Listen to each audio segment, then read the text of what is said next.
This is my Quintrex 390 Outback Explorer. Really enjoyed this boat. Purchased it brand new about 12-14 months ago. Just use it as my little fishing boat, dive boat, snorkeling boat here on Lord Howe Island. Now, the boat itself cost about $3,300 and I paid an extra $400 to have this flat floor in it, so you know, under $4,000, $3,700, so a pretty good little tinny. I got the new 20 Merc EFI. This is an awesome motor. Power trim, electric start. Anyway, after about 15-20 hours use, I did notice some water was starting to leak inside the hull here, and sure enough, right up in the bow here, it had fully split along here, right?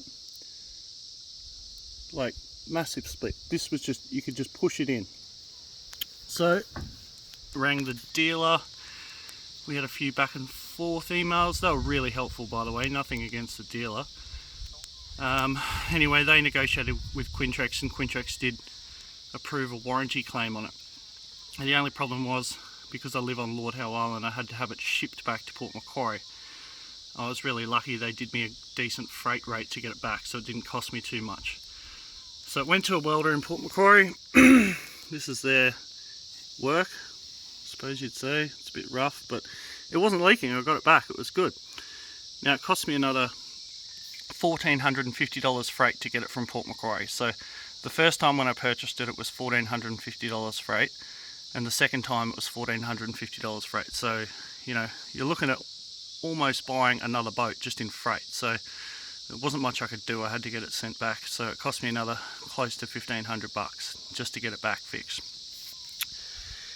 Anyway, so I've used it about 10 hours, maybe 15 hours since I got it back from the repair job, and I'll show you what's happened now.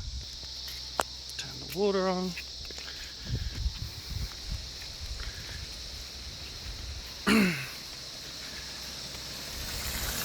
Just putting some water up in the bow here so you can see. Oh look, right in the other side now. Water was, now this is bearing in mind on a trailer with water coming out of it. It's a lot worse when you're actually out on the boats to a point where it's not safe. But you can actually just push this in. Like this weld doesn't even hold. See, you can push that up and water just pisses out. So yeah, last time I went fishing, I noticed that there was water all in the back of the bilge again. So it's completely split on this side now, on the port side. It was on the starboard side to start with, and now it's fully split again on this side. So all in all, this 390 Quintrex Outback Explorer has been the worst purchase I think I've ever made. I understand it's a mass-produced boat. They're built to a price point, but how can you build a boat that you take out fishing and then suddenly the bow just starts to fall apart? I mean, come on. Like,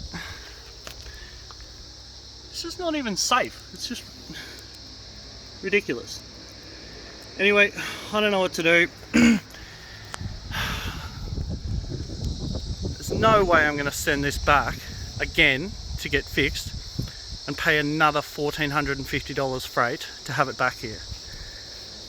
I'd be up to almost $4,500 in freight by the time I got it back here for the third time, which is well more than what the boat's worth. So I don't know.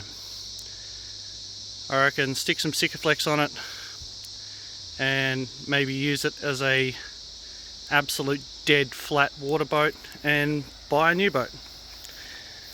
It's definitely not going to be a Quintrex. So yeah, there's nothing I can do with it. Can't sell it. Who's going to buy it? Who's going to buy a leaky tinny with holes in it? Anyway, it's a massive disappointment. So if you're looking at one of these Outback Explorers and you're going to be using it on anything more than extremely light chop, maybe in a dam or something, don't even bother.